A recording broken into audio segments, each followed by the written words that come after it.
Hello everyone.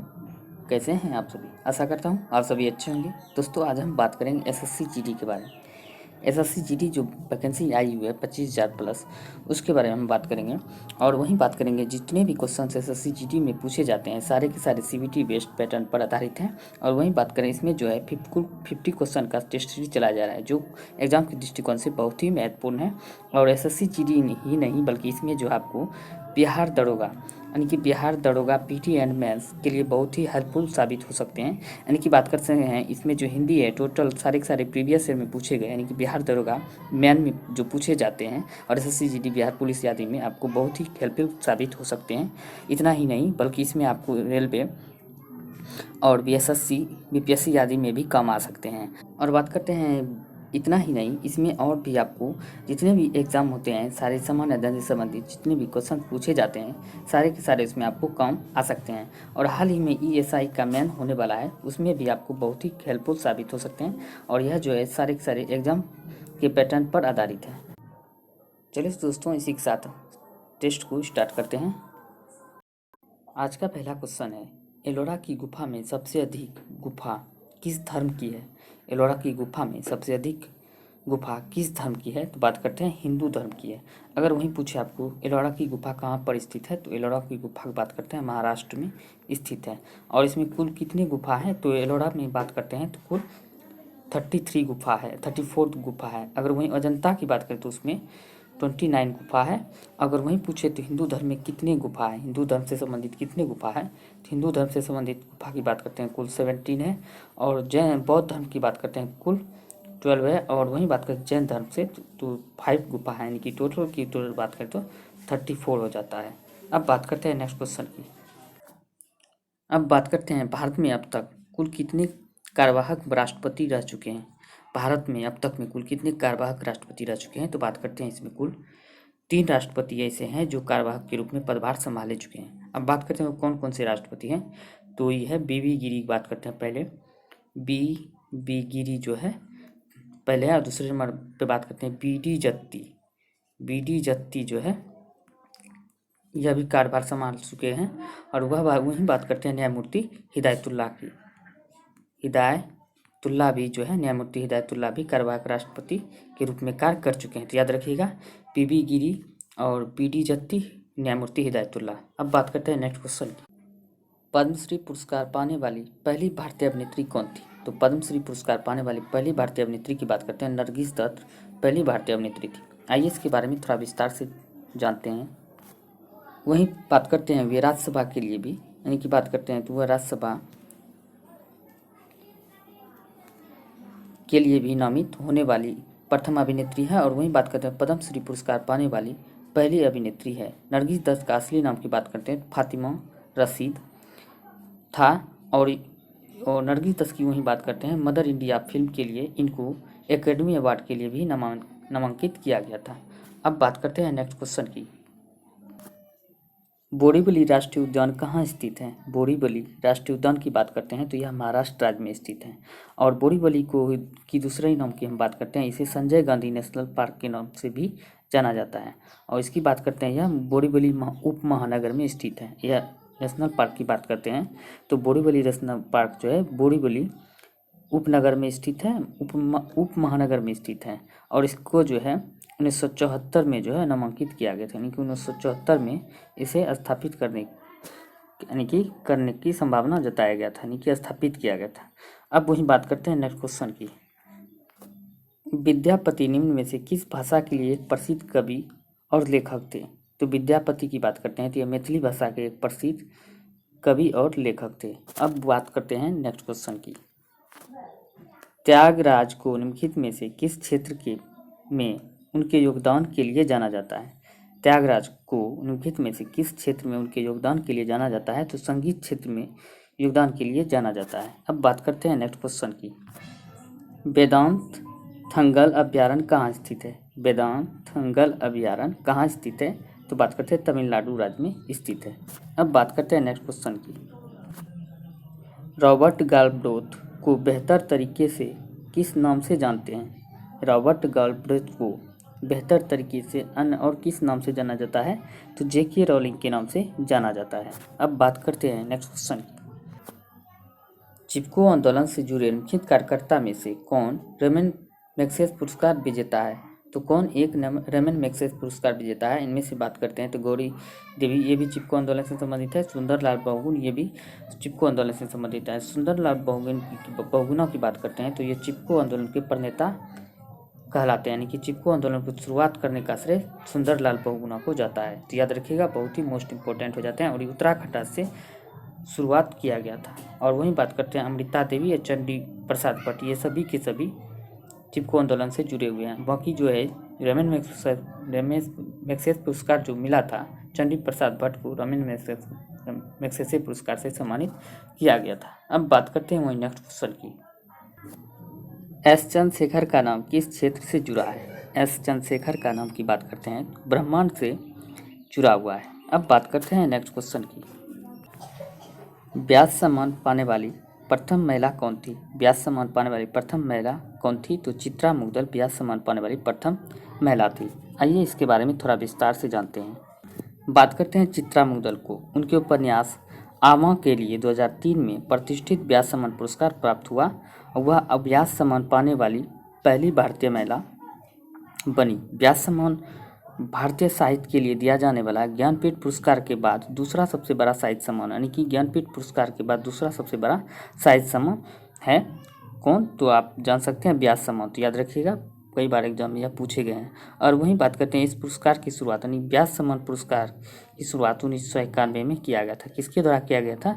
तो Birla foundation के द्वारा व्यास सम्मान की शुरुआत किया गया था। याद रखिएगा, बहुत ही मोस्ट इंपॉर्टेंट हो जाते हैं। अब बात करते हैं नेक्स्ट क्वेश्चन की। जीएम फसलों के बारे में हम सुनते हैं, यह जीएम से क्या तात्पर्य है? जीएम फसलों के बारे में हम सुनते हैं, यह जीएम से क्या तात्पर्य है? तो बात करते हैं जेनेटिकली मॉडिफाइड, यानी कि जेनेटिकली मॉडिफाइड इसका फुल फॉर्म हो जाता है किसका? जीएम का। अब बात करते हैं नेक्स्ट क्वेश्चन की। भारतीय संविधान के किस भाग में पंचायतों का प्रावधान है? भारतीय संविधान के किस भाग में पंचायतों का प्रावधान है? तो वहीं बात करते हैं भाग 9 में जो है पंचायतों का प्रावधान है। अगर वहीं पूछे अनुसूची, तो 11वीं अनुसूची में पंचायती राज का वर्णन किया गया। अगर वहीं पूछे आपको विषय पंचायती राज में कुल कितने विषय हैं, तो आप आसानी से याद कर सकते हैं, यानी कि 29 है।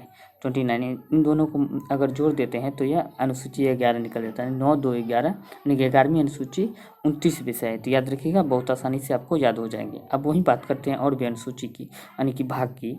तो चौथे भाग में मौलिक कर्तव्य का यानी कि वर्णन किया गया है। मौलिक कर्तव्य का वर्णन चौथे भाग में किया गया है। और वहीं बात करते हैं भाग 18 में। तो भाग 18 में उपाधियों का यानी कि भाग 18 में बात करते हैं तो आपातकाल के बारे में वर्णन किया गया, यानी 352 से 360 तक वर्णन किया गया है। अब वहीं पूछे तो भाग 20 में, तो भाग 20 में जो है संविधान संशोधन का वर्णन, यानी कि 368 जो है संविधान संशोधन से संबंधित है अनुच्छेद, इसका वर्णन भाग 20 में मिलता है। तो याद रखिएगा। अब बात करते हैं नेक्स्ट क्वेश्चन की। इनमें से कौन सा युद्धाभ्यास देशों के साथ सही सुमेलित है? इनमें से कौन सा युद्धाभ्यास की बात करते हैं देशों के साथ सही सुमेलित है? अब बात करते हैं वज्र प्रहार की। तो वज्र प्रहार जो भारत अमेरिका के बीच स्थित है, ये बिल्कुल सही है, होता है, और ये भी सही है। अब वहीं बात करते हैं सूर्य किरण की। तो सूर्य किरण भारत नेपाल के बीच युद्धाभ्यास होता है, ये भी सही है। अजय वॉरियर की बात करते हैं भारत ब्रिटेन के बीच युद्धाभ्यास किया जाता है, यानी कि बात करते हैं तो तीनों के तीनों यानी कि सभी के सभी सही है। अब बात करते हैं नेक्स्ट क्वेश्चन की। शोषण क्या है? शोषण क्या है? तो शोषण एक उपचयन प्रक्रिया है। शोषण की बात करते हैं, शोषण एक उपचयन प्रक्रिया है। अब बात करते हैं नेक्स्ट क्वेश्चन की। रुक्मिणी देवी का संबंध किस नृत्य से है? रुक्मिणी देवी का संबंध किस नृत्य से है? तो भरतनाट्यम से है। अब बात करते हैं नेक्स्ट क्वेश्चन की। ब्राइट्स रोग शरीर के किस भाग को प्रभावित करता है? ब्राइट्स रोग शरीर के किस भाग को प्रभावित करता है? तो किडनी को प्रभावित करता है। अब बात करते हैं नेक्स्ट क्वेश्चन। कामाख्या देवी मंदिर कहाँ स्थित है? कामाख्या देवी मंदिर की बात करते हैं, असम के गुवाहाटी में स्थित है। अब बात करते हैं नेक्स्ट क्वेश्चन की। प्राचीन गणितीय गणना के लिए इस्तेमाल साधन को क्या कहा जाता है? प्राचीन गणितीय गणना के लिए इस्तेमाल साधन को क्या कहा जाता है? तो अबेकस कहा जाता है। अब बात करते हैं नेक्स्ट क्वेश्चन की। यह कथन कि मानव के लिए यह छोटा सा कदम है, मानवता के लिए एक बड़ी छलांग है, किसके द्वारा कहा गया है? यानी कि यह कथन किसके द्वारा कहा गया था कि मानव के लिए यह छोटा सा कदम है और मानवता के लिए एक बड़ी छलांग है। किसके द्वारा यह कथन कहा गया है? तो नील आर्मस्ट्रांग के द्वारा कहा गया था। अब बात करते हैं नेक्स्ट क्वेश्चन की। भारतीय लेखक अरविंद अडिगा को निम्नलिखित में से कौन सा पुरस्कार दिया गया था? भारतीय लेखक अरविंद अडिगा को निम्नलिखित में से कौन सा पुरस्कार दिया गया था? तो मैन बुकर पुरस्कार दिया गया था। अब बात करते हैं नेक्स्ट क्वेश्चन की। अब बात करते हैं निम्नलिखित में से किस क्षेत्र में नोबेल पुरस्कार प्रदान नहीं किया जाता है? किस क्षेत्र में नोबेल पुरस्कार प्रदान नहीं किया जाता है? तो इतिहास लेखन में नोबेल पुरस्कार प्रदान नहीं किया जाता है। और नोबेल पुरस्कार की बात करते हैं 1901 में शुरुआत हुआ था और यह पहले जो है कुल 5 विषय में दिया जाता था। 1969 के बाद की बात करते हैं तो यह कुल 6 विषयों में दिया जाने लगा। अब बात करते हैं नेक्स्ट क्वेश्चन की। निम्नलिखित में से किस क्षेत्र में नोबेल पुरस्कार प्रदान नहीं किया जाता है? नोबेल पुरस्कार की बात करते हैं किस क्षेत्र में प्रदान नहीं किया जाता है? इतिहास लेखन में प्रदान नहीं किया जाता है। और वहीं बात करते हैं नोबेल पुरस्कार की शुरुआत 1901 में हुआ था और उस समय जो है कुल 5 क्षेत्र में नोबेल पुरस्कार दिए जाते थे। और जब से 1969 में नोबेल पुरस्कार दिया, यानी कि 1969 से नोबेल पुरस्कार कुल 6 क्षेत्रों में दिया जाने लगा। अब बात करते हैं नेक्स्ट क्वेश्चन की। अब बात करते हैं फिल्म छलांग के निर्देशक कौन है? फिल्म छलांग के निर्देशक की बात करते हैं हंसल मेहता फिल्म छलांग के निर्देशक है। अब बात करते हैं नेक्स्ट क्वेश्चन की। एपिलेप्सी रोग का संबंध किससे है? एपिलेप्सी रोग का संबंध की बात करते हैं मस्तिष्क से है। अब बात करते हैं नेक्स्ट क्वेश्चन की। लक्ष्मीबाई राष्ट्रीय शारीरिक दक्षता यानी कि राष्ट्रीय शारीरिक शिक्षा संस्थान कहाँ स्थित है? लक्ष्मीबाई राष्ट्रीय शारीरिक शिक्षा संस्थान कहाँ स्थित है? तो ग्वालियर में स्थित है। अब बात करते हैं नेक्स्ट क्वेश्चन की। इनमें से कौन खिलाड़ी और उसके खेल से संबंधित है? इनमें से कौन खिलाड़ी और उसके खेल से संबंधित है? तो बात करते हैं दीपिका कुमारी तीरंदाजी से संबंधित है, ये भी बिल्कुल सही है। विनेश फोगाट की बात करते हैं तो कुश्ती से संबंधित है, ये भी बिल्कुल सही है। मीराबाई चानू की बात करते हैं वेट लिफ्टिंग से यानी कि भारोत्तोलन से संबंधित है, ये बात करते हैं वहीं सभी के सभी यानी कि सभी सही हैं। अब बात करते हैं नेक्स्ट क्वेश्चन की। चौथा खेलो इंडिया यूथ गेम 2021 का आयोजन कहाँ पर होगा? यानी कि चौथे खेलो इंडिया यूथ गेम 2021 का आयोजन कहाँ पर होगा? तो पंचकुला हरियाणा में होगा। तो अगर 2021 में जो है अगर चौथे खेलों का आयोजन होगा तो वहीं बात करते हैं तो तीसरे खेलो इंडिया यूथ गेम का आयोजन जो है 2020 में कहाँ किया गया था? तो गुवाहाटी में हुआ था। और तीसरे खेलो इंडिया यूथ गेम की बात करते हैं तो 2019 में कहाँ किया गया था? पुणे में किया गया था, याद रखिएगा, बहुत ही मोस्ट इंपॉर्टेंट जो था। और पहले खेलो इंडिया यूथ गेम का आयोजन जो है दिल्ली में 2018 में किया गया था, याद रखिएगा। पहला की बात करते हैं तो दिल्ली में किया गया था और दूसरा खेलो इंडिया यूथ गेम की बात करते हैं तो पुणे में, और तीसरा की बात करते हैं तो गुवाहाटी में, और चौथा की बात करें पंचकुला हरियाणा में किया गया था, याद रखिएगा। अब बात करते हैं नेक्स्ट क्वेश्चन की। अर्धचालक पदार्थ किस ब्लॉक से संबंधित है? अर्धचालक पदार्थ जो है किस ब्लॉक से संबंधित है यानी किस ब्लॉक में है? तो वहीं बात करते हैं पी ब्लॉक से संबंधित है। अगर बात करते हैं एस ब्लॉक कहाँ से कहाँ तक जो है यानी कि एस ब्लॉक की संख्या की बात करते हैं कौन कौन से वर्ग को मिलाकर एस ब्लॉक कहते हैं? तो पहले और दूसरे वर्ग को एस ब्लॉक कहते हैं। और वहीं बात करते हैं डी ब्लॉक की तो 3 से 12 तक के वर्ग को डी ब्लॉक कहते हैं। अब पी ब्लॉक की बात करते हैं तो 13 से लेकर 18 तक के वर्ग को पी ब्लॉक कहते हैं। और एफ ब्लॉक की बात करते हैं तो 6 और 7 आवर्त को मिलाकर जो है एफ ब्लॉक कहते हैं। तो याद रखिएगा, बहुत ही मोस्ट इंपॉर्टेंट क्वेश्चन हो जाते हैं। अब बात करते हैं नेक्स्ट क्वेश्चन की। सिंधी भाषा में मोहनजोदड़ो को क्या कहा जाता है? सिंधी भाषा में मोहनजोदड़ो को क्या कहा जाता है? तो मृतकों का टीला कहा जाता है। अब बात करते हैं नेक्स्ट क्वेश्चन की। ऋग्वेदिक आर्यों का मुख्य व्यवसाय क्या था? ऋग्वेदिक आर्यों का मुख्य व्यवसाय की बात करते हैं पशुपालन था। अब बात करते हैं नेक्स्ट क्वेश्चन की। किस देश के संविधान से गणतंत्रात्मक प्रणाली ली गई है? किस देश के संविधान से गणतंत्रात्मक प्रणाली ली गई है? तो फ्रांस देश के संविधान से ली गई है। अब बात करते हैं अमेरिका से, तो मौलिक अधिकार अमेरिका से लिया गया है, मौलिक कर्तव्य जो है रूस से लिया गया है, और संविधान संशोधन की प्रक्रिया दक्षिण अफ्रीका से लिया गया है। तो याद रखिएगा, बहुत ही मोस्ट इंपॉर्टेंट हो जाते हैं, कई बार एग्जाम में यह पूछे जाते हैं। अब बात करते हैं नेक्स्ट क्वेश्चन की। इनमें से कौन अंग्रेजी भाषा का शब्द है? इनमें से कौन अंग्रेजी भाषा का शब्द है? तो इंजन, डॉक्टर, लालटेन, इनकी बात करते हैं सभी के सभी जो है अंग्रेजी भाषा का शब्द है। अब बात करते हैं नेक्स्ट क्वेश्चन की। पुस्तक कौन सा शब्द है? पुस्तक कौन सा शब्द है? तो बात करते हैं पुस्तक ये तत्सम शब्द है। अब बात करते हैं वही तत्सम की। तत्सम किसे कहा जाता है? जो संस्कृत से सीधे हिंदी में लिखा जाता है उसे तत्सम कहते हैं। तो ये सब जो है क्वेश्चन जो बात करते हैं कई बार एग्जामों में यानी कि पूछे जाते हैं, यानी कि बिहार दरोगा man, Bihar police, SSC GD से संबंधित आपको बहुत ही, और इधर जो है अभी फिलहाल में इन्फोर्समेंट यानी कि ईएसआई का मैन होने वाला है, उसमें आपको बहुत ही महत्वपूर्ण यानी कारगर साबित हो सकते हैं। यहाँ तक कि नहीं एसएससी जीडी ही नहीं बल्कि बिहार दरोगा और रेलवे आदि से जो भी समान अध्ययन से संबंधित एग्जाम है उसमें आपको काम आ सकते हैं। हिंदी की अगर हम बात करते हैं तो यह प्रॉपर जो है आपको हिंदी तो बिहार दरोगा मेंस में और बिहार पुलिस में और एसएससी जीडी से में आपको काम आ सकते हैं। अब बात करते हैं नेक्स्ट क्वेश्चन की। अब बात करते हैं मैं में कौन सा पुरुष है। मैं में कौन सा पुरुष है तो बात करते हैं मैं की, तो यह इसमें मध्यम पुरुष है। अब बात करते हैं नेक्स्ट क्वेश्चन की। आप में कौन सा सर्वनाम है। आप में कौन सा सर्वनाम है तो बात करते हैं इसमें पुरुषवाचक सर्वनाम है। और सर्वनाम की बात करते हैं तो सर्वनाम के कुल 6 भेद होते हैं। अब बात करते हैं नेक्स्ट क्वेश्चन की। नवयुवक में कौन सा समास है। नवयुवक में कौन सा समास है तो कर्मधारय समास नवयुवक में है। अब बात करते हैं नेक्स्ट क्वेश्चन की। लुढ़कती पहाड़ियों का राज किसे कहा जाता है। लुढ़कती पहाड़ियों की राज की बात करते हैं तो किसे कहा जाता है तो मिजोरम को कहा जाता है। अब बात करते हैं नेक्स्ट। विश्व का एकमात्र तैरता हुआ नेशनल पार्क कौन सा है। विश्व का एकमात्र तैरता हुआ नेशनल पार्क की बात करते हैं तो केवला लमजाओ नेशनल पार्क है विश्व का एकमात्र तैरता हुआ। और वहीं बात करते हैं केवला लमजाओ नेशनल पार्क की बात करते हैं तो यह मणिपुर में स्थित है। और वहीं बात करते हैं और भी नेशनल पार्क की काजीरंगा की बात करते हैं तो ये असम राज्य में स्थित है।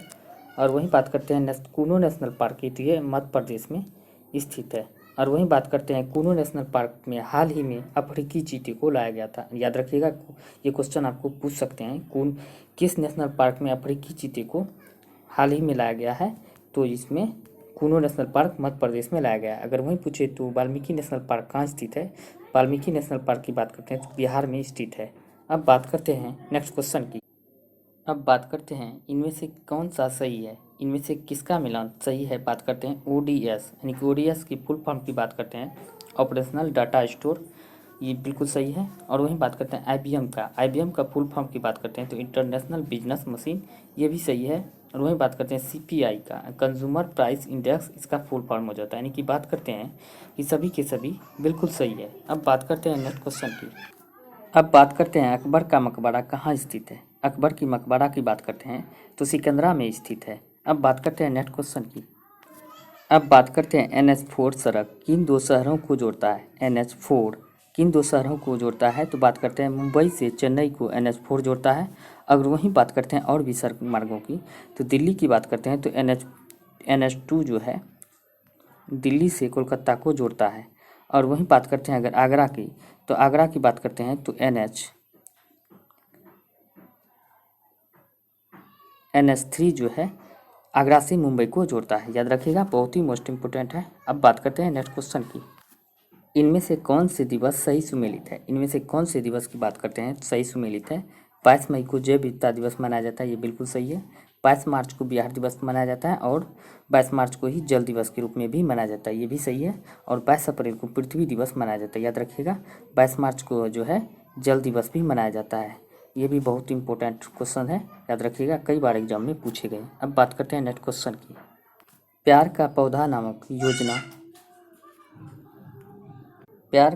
नामक योजना किस राज्य से संबंधित है। यानी प्यार का पौधा नामक योजना किस राज्य से संबंधित है तो यह बिहार राज्य से संबंधित है। अब बात करते हैं नेक्स्ट क्वेश्चन की। बिहार का आकार कैसा है तो बिहार के आकार की बात करते हैं तो बिहार के आकार आयताकार है, यानी कि बिहार जो है इस तरह कुछ फैला हुआ है। अगर वहीं पूछे भारत का आकार की बात करें तो भारत का आकार जो है वर्गाकार है। तो याद रखिएगा भारत जो है कुछ इस प्रकार फैला हुआ है। तो याद रखिएगा ये कई बार एग्जाम में भी पूछे गए हैं। तो भारत के आकार की बात करते हैं तो वर्गाकार और बिहार के आकार की बात करते हैं तो आयताकार है। अब बात करते हैं नेक्स्ट क्वेश्चन की। 20वीं शताब्दी की शुरुआत में राष्ट्रवाद का जनक राज्य कौन सा है। 20वीं शताब्दी की शुरुआत में राष्ट्रवाद का जनक राज्य कौन सा है तो बंगाल राष्ट्रवाद का जनक राज्य है। अब बात करते हैं नेक्स्ट क्वेश्चन की। इनमें से कौन से देश और उनकी राजधानी का मिलान सही है। इनमें से कौन सा देश और उनकी राजधानी का मिलान सही है तो बात करते हैं इक्वाडोर क्विटो, इक्वाडोर की राजधानी क्विटो, ये सही है। और प्राग की राजधानी की बात करते हैं टोंगा, ये भी सही है। और प्रिटोरिया की राजधानी की बात करते हैं प्रागवे, ये भी बिल्कुल सही है। अब बात करते हैं इसकी सही की, तो सभी के सभी सही हो जाएंगे। अब बात करते हैं नेक्स्ट क्वेश्चन की। अब बात करते हैं इनमें से किसका मिलान सही है। इनमें से किसका मिलान सही है, तो बात करते हैं यूरोपियन स्पेस एजेंसी या ESA, और इसकी स्थापना की बात करते हैं 1975 में हुआ था, ये बिल्कुल सही है। और बात करते हैं national aeronautics and space administration, जिसको नासा कहते हैं, इसकी स्थापना की बात करते हैं 1958 में किया गया था, ये भी सही है। और वहीं बात करते हैं defence research and development organisation, इसका फुल फॉर्म यानी कि इसको शॉर्ट की नेम की बात करें तो DRDO कहते हैं। शॉर्ट नेम की बात करें तो DRDO कहते हैं। और इसकी स्थापना भी 1958 में किया गया था। नासा और DRDO का स्थापना 1958 में किया गया था। और यहीं बात करें तो यह सभी के सभी बिल्कुल सही हो जाएंगे। अब बात करते हैं नेक्स्ट क्वेश्चन की। अब बात करते हैं हाल ही में कौन BCCI के नए अध्यक्ष बने हैं। हाल ही में कौन BCCI के नए अध्यक्ष बने हैं, तो सौरभ गांगुली जो है BCCI के नए अध्यक्ष बने हैं। आइए इसके बारे में थोड़ा विस्तार से जानते हैं। अगर बात करें हम BCCI की स्थापना की बात करें तो 1928 में किया गया था। और BCCI के अध्यक्ष वर्तमान में सौरभ गांगुली है। और BCCI के उपाध्यक्ष की बात करें तो राजीव शुक्ला इनके उपाध्यक्ष हैं अभी वर्तमान में। और पुरुष कोच की बात करते हैं तो BCCI के अभी वर्तमान में रवि शास्त्री है। और महिला कोच की बात करते हैं तो रमेश पवार, जो हाल ही में नियुक्त हुआ है, ये रमेश पवार महिला कोच है। अगर वहीं बात करते हैं BCCI के सेक्रेटरी कौन है, तो जयशाह, अमित शाह के बेटे जयशाह अभी BCCI के सेक्रेटरी है। तो याद रखिएगा, ये सभी के सभी मोस्ट इंपॉर्टेंट क्वेश्चन हो जाते हैं। अब बात करते हैं नेक्स्ट क्वेश्चन की। अब बात करते हैं आपका भला सबकी भलाई किस बैंक का टैगलाइन है। आपका भला सबका भलाई किस बैंक का टैगलाइन है, तो बात करते हैं यह बंधन बैंक का एक टैगलाइन है। अब बात करते हैं नेक्स्ट क्वेश्चन की। उमेश ने एक घड़ी 5% घाटे के साथ बेची। यदि उसने इसे 27 रुपये ज़्यादा लेकर बेची होती तो 7% लाभ की प्राप्ति होती। तो घड़ी की कीमत निकालिए। तो दोस्तों बैकग्राउंड में आवाज़ आते होंगे, कुछ पूजा पाठ शुरू हो गया है, उसको इग्नोर कीजिएगा, हम बताने का ऐसे प्रयास करते हैं।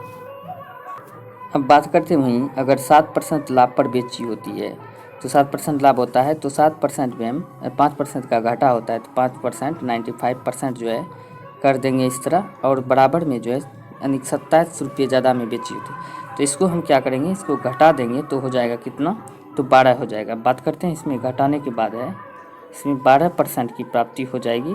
और वहीं बात करते हैं इसमें 27 बराबर हो जाएगा। इसको अब जो है मल्टीप्लाई कर देंगे, तो मल्टीप्लाई करने के बाद इसको हो जाएगा कि 27 × 100 बटा 12। तो इसको कटाने के बाद है 3 चौक 12 और 9 तिया 27, 25 चौक 100। इसको जो हम करने के बाद जो हो जाएगा 225, इसका आंसर कुल हो जाएगा। अब बात करते हैं नेक्स्ट क्वेश्चन की। अब बात करते हैं वहीं कि घड़ी की दोनों सुइयों के बीच कोण कितने बजे सर्वाधिक होता है। घड़ी की दोनों सुइयों के बीच का कोण कितने बजे सर्वाधिक होता है, तो बात करते हैं 4 बजे, 9 बजे, 6 बजे, 5 बजे। तो इसमें जो हो जाएगा सर्वाधिक जो है 6 बजे सर्वाधिक होगा। आइए इसको समझने का प्रयास करते हैं। अब बात करते हैं घड़ी की दोनों सुइयों के बीच सर्वाधिक कोण जो है 6 बजे हो जाएगा, क्योंकि 6 बजे जो है कुल 180 डिग्री का कोण बनता है, इसीलिए इससे 6 बजे हो जाएगा। याद रखिएगा। आज के लिए इतना ही, धन्यवाद। उम्मीद करते हैं कि ये श्रृंखला आपको पसंद आ रही होंगी। कमेंट सेक्शन में ज़रूर बताएं। अगर आपको अच्छा लगेगा तो इस तरीके से हम लोग इसे जारी रखेंगे और आने वाले समय में हमारा प्रयास यही रहेगा ताकि आप किसी भी एग्ज़ाम से पहले आपकी तैयारी बेहतर हो। साथ ही साथ आप किसी भी एग्ज़ाम से पहले रिवीजन कर ले तो मैक्सिमम आपके प्रश्न एग्ज़ाम में यहाँ से आ सकते हैं। धन्यवाद।